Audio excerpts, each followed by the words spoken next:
Le sommet franco-africain de Paris, avec la volonté affirmée du président de la République d'augmenter la participation de la France au sauvetage économique de l'Afrique, de réexaminer également le problème des dettes.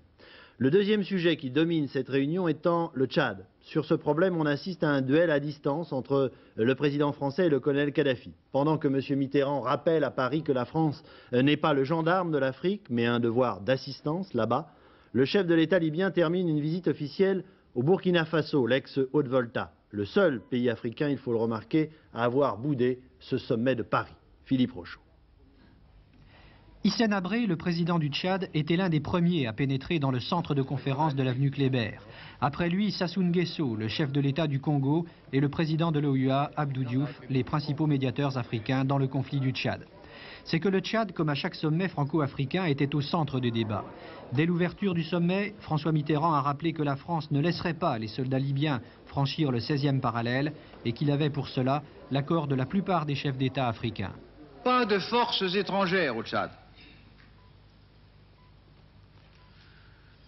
Le respect de cet accord est la règle d'or du retour à la paix. Et là, je répète que la France est entièrement engagée par le respect de cet accord dès lors qu'il serait respecté d'autre part. Mais pour Hissène Habré, le colonel Kadhafi n'a pas respecté cet accord. Dans une sorte de défi, le chef de l'État libyen vient de terminer la tournée de 4 capitales africaines. Si Kadhafi s'est arrêté à Ouagadougou, c'est que le président du Burkina, le capitaine Sankara, a décidé de bouder le sommet de Paris qu'il qualifie comme lui de rencontre néocoloniale.